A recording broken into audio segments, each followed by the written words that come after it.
How to stop CapCut from lagging. Hi everyone, welcome back to my channel. In this tutorial video, I will guide you through the process and how you can stop your CapCut application from lagging. So sometimes while editing on CapCut, you may feel that your video is lagging. So in order to solve that problem, there are some ways you can follow. Firstly, open your CapCut application and make sure that you are logged in into your account. Now, once you are on this page, click on the gear shift icon at the top right corner and here click on the clear cache option.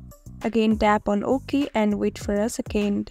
Once you have cleared your cache, this might already fix your problem. So this is the first solution you can try. If this doesn't help, then there might be a new update. That's why the CapCut application is lagging. So go to the Play Store and search for CapCut application. So if there is any update on your application, just update your application and it will fix your problem. So that's it. In this way, you can stop CapCut from lagging. I hope this video helped you. Don't forget to drop a like and subscribe to my channel. We'll see you on next video. Till then, stay tuned. Bye bye.